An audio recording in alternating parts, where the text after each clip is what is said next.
नमस्कार बच्चों, मैं हूँ नेहा सक्सेना और स्वागत है आपका मेरे channel home science knowledge by Neha Saxena में। आज अपन देखेंगे गृह विज्ञान का बहुत ही इम्पोर्टेंट सा टॉपिक, पारिवारिक आय के प्रकार। ठीक है, इसको बहुत इम्पोर्टेंट क्वेश्चंस इसमें आते हैं एग्जाम में, तो अपन उसी के पॉइंट ऑफ व्यू को समझते हुए इसको कवर अप करेंगे। ठीक है, तो चलिए स्टार्ट करते हैं। इस वीडियो को स्टार्ट करने से पहले मैं आपसे रिक्वेस्ट कर ही देती हूँ कि अगर अभी तक आपने मेरे चैनल को सब्सक्राइब नहीं किया है तो तुरंत सब्सक्राइब कर दीजिए और मेरे इस वीडियो को शेयर करना बिल्कुल भी ना भूलें। तो चलिए स्टार्ट करते हैं। सबसे पहले एक क्वेश्चन आता है कि पारिवारिक आय क्या है। ठीक है, तो मैंने बताया था, मोटे तौर पर रिवाइज करा रही हूँ कि पारिवारिक आय का मतलब हो गया, 3 शब्द आपको याद रखने हैं इसमें। पारिवारिक आय में 3 महत्वपूर्ण शब्द हैं। पहला होता है मुद्रा, दूसरा शब्द है वस्तु और तीसरा शब्द है प्यारे बच्चों सेवा। तो पारिवारिक आय हमें 3 रूपों में प्राप्त हो रही है, मुद्रा, वस्तु और सेवा। ठीक है, यहाँ तक समझ में आ गया। इसको कॉपी पे लिख लेना। नेक्स्ट क्वेश्चन इसमें बन रहा था कि पारिवारिक आय के कितने प्रकार होते हैं। तो चलिए अब इसको समझते हैं। एक बार इसको लिख लेना। ठीक है, बहुत इंपॉर्टेंट है। नेक्स्ट अपन देखते हैं कि पारिवारिक आय के कितने प्रकार होते हैं। अब देखिए इसको, पारिवारिक आय का पहला प्रकार होता है मौद्रिक आय। मौद्रिक आय, ठीक है, क्या हो गया? मौद्रिक आय हो गया। दूसरा आपका होता है अमौद्रिक आय। क्या नाम है? अमौद्रिक आय। अथवा अमौद्रिक आय का दूसरा नाम क्या होता है प्यारे बच्चों? वास्तविक आय। अमौद्रिक आय को अन्य वास्तविक आय के नाम से भी जाना जाता है। ठीक है, और तीसरा आपका होता है बहुत इंपॉर्टेंट सा मानसिक आय। मानसिक आय रफली सा कॉपी में लिख लो एक बार, मैं अच्छे से समझाने का प्रयास करती हूँ। चलिए, ठीक है, तो पारिवारिक आय के 3 नाम अपन ने यहाँ देखे हैं। पहला है मौद्रिक आय, दूसरा है आपका अमौद्रिक आय या वास्तविक आय, और फिर नेक्स्ट है आपका मानसिक आय। इसको कॉपी पे नोट डाउन कर लेना। ठीक है, अब अपन 1 बाय 1 सारे को समझते चलते हैं। तो चलिए स्टार्ट करते हैं। चलिए, अब अपने पास में पहला जो है वो है प्यारे बच्चों मौद्रिक आय। मौद्रिक का मतलब आप समझ गए होंगे, जो आय हमें मुद्रा, मुद्रा मतलब पैसे या रुपए, या अपन बात कर सकते हैं धनराशि। धनराशि के रूप में प्राप्त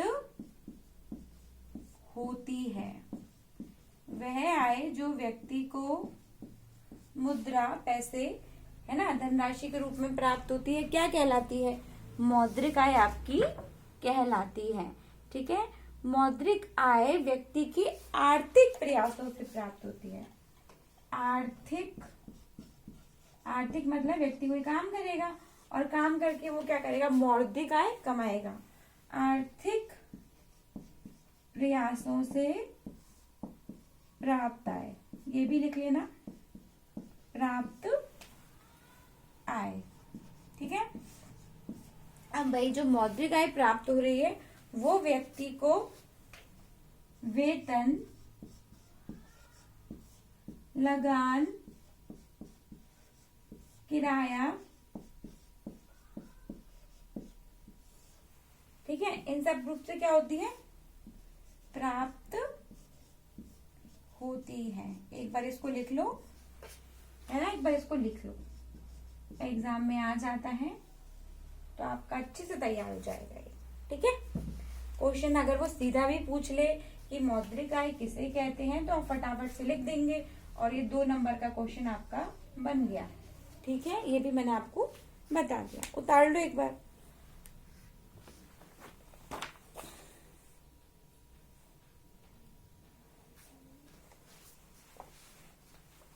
चलिए लिख लिया, आगे चलते हैं।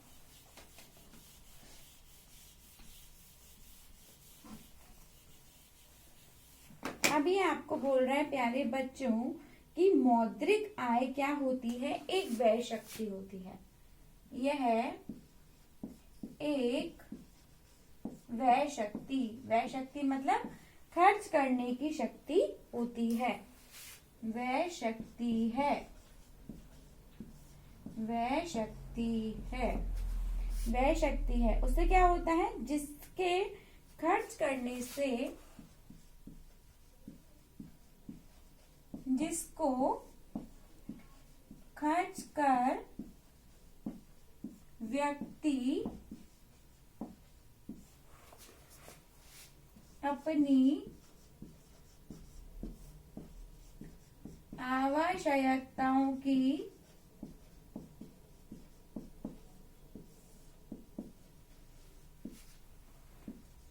पूर्ति करता है। क्या करता है? पूर्ति करता है। तो इसको लिख लो एक बार।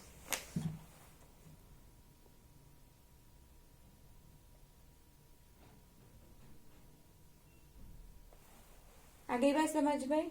अब क्या होता है? मौद्रिक आय द्वारा व्यक्ति वस्तु व सेवा, लिख लेना ये भी है ना, प्राप्त करता है। क्या करता है? वस्तु या सेवा क्या करता है? प्राप्त करता है। चलिए लिख लीजिए, इंपॉर्टेंट है ये बहुत। अब अपन आगे चलते हैं। नहीं लिखा हो तो पॉज करके लिख लेना है ना, पॉज कर लेना। ये तो आपका हो गया मौद्रिक आय। अब अपना सेकंड रूप अपन ने क्या देखा था? वो अपना प्यारे बच्चों था वास्तविक या अमौद्रिक आय। वास्तविक या अन्य नाम क्या है? वास्तविक या अमौद्रिक आय। अब वास्तविक या अमौद्रिक आय किसे कहते हैं? वो अपन समझते हैं कि विशेष अवधि में, विशेष अवधि में प्राप्त होने वाली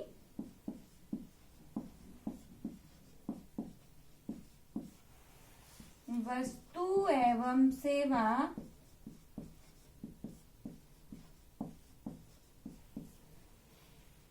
वास्तविक आय कहलाती है। वास्तविक आय कहलाती है, कहलाती है। अब इसमें एक तो आपकी हो गई प्रत्यक्ष आय और दूसरी आपकी हो जाती है प्यारे बच्चों अप्रत्यक्ष आय। अप्रत्यक्ष आय, ठीक है। एक बार इसको लिख लो।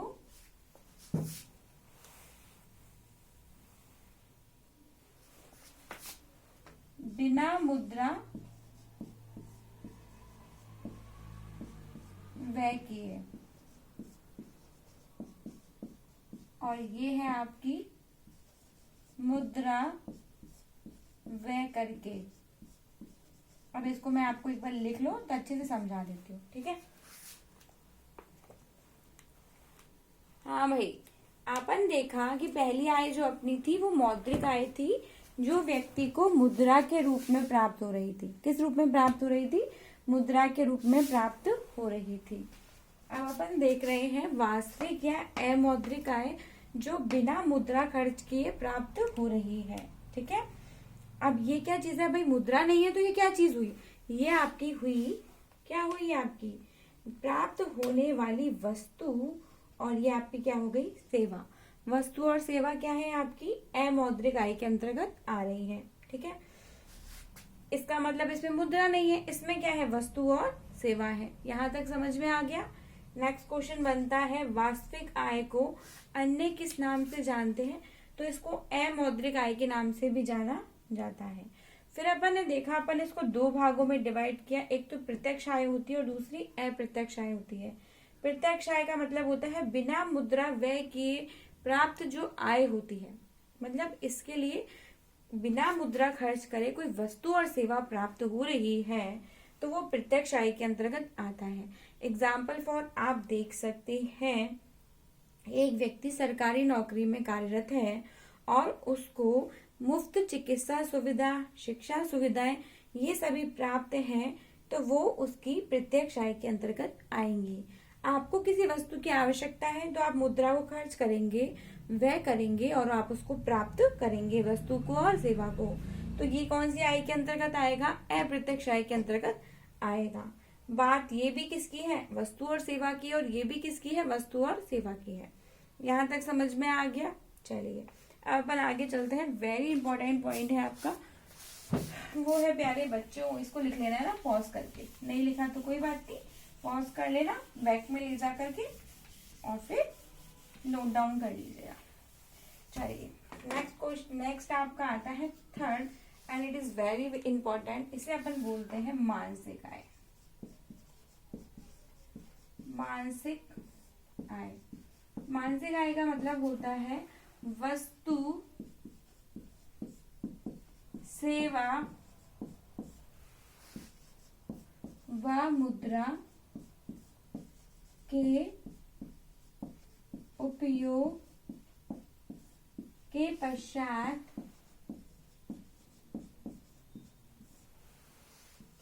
प्राप्त मानसिक संतुष्टि। मानसिक संतुष्टि का प्रभाव, संतुष्टि का प्रभाव क्या कहलाती है? मानसिक आय कहलाती है। मेंटल इनकम इसको अपन कहते हैं कि आपने कोई वस्तु काम में ली या कोई सेवा काम में ली या मुद्रा आपने व्यय करी, मुद्रा खर्च करी और वस्तु और सेवा को आपने प्राप्त किया, उसके उपयोग के पश्चात व्यक्ति को जो मानसिक संतुष्टि मिलती है उसे अपन कहते हैं मानसिक आय। मानसिक आय को मापा नहीं जा सकता। ये क्वेश्चन आया हुआ है 2018 में, ठीक है, याद रखना, बोर्ड के पेपर में आया हुआ है। मानसिक आय किसे कहते हैं? 2 नंबर का क्वेश्चन आपके आया था ये, ठीक है। 3 नंबर में वो आपको पूरा कवर अप करते हुए पूछ सकता है। एग्जाम्पल फॉर, मान लीजिए आपके पास एक पुस्तक है और उस पुस्तक को आपने पढ़ा, मात्र 20 रुपए की वो पुस्तक ली थी आपने, और उस पुस्तक को पढ़ने के बाद में करीब आपके क्वेश्चंस आए, 15 क्वेश्चंस उसमें से आ गए और आपके बहुत अच्छे अंक आए परीक्षा के अंदर, तो आपको क्या मिली? मानसिक संतुष्टि की प्राप्ति हुई, ठीक है। किसी वस्तु को उपभोग करने के पश्चात व्यक्ति को जो मानसिक अनुभूति होती है वो मानसिक आय कहलाती है, मेंटल इनकम कहलाती है। इस प्रकार आज के वीडियो में अपन ने समझा पारिवारिक आय के 3 प्रकार होते हैं, मौद्रिक आय, अमौद्रिक आय या वास्तविक आय, और थर्ड था आपका मानसिक आय। एग्जाम में क्वेश्चन आ जाता है 4 नंबर का, पूरा डिटेल यहाँ तक आपको समझाना पड़ेगा, तभी आपको अच्छे नंबर मिलेंगे। तो चलिए बच्चों, आज की क्लास में इतना ही। मेरा उद्देश्य ब्लैक बोर्ड दिखाना ज्यादा था, क्योंकि मैं चाहती हूँ कि आप जो मैं आपको कंटेंट दे रही हूँ वो आप अच्छे से समझें, नोट डाउन करें। उद्देश्य है सफलता का मूल मंत्र। चलिए पढ़ाई करिए। धन्यवाद, मिलते हैं नए वीडियो के साथ।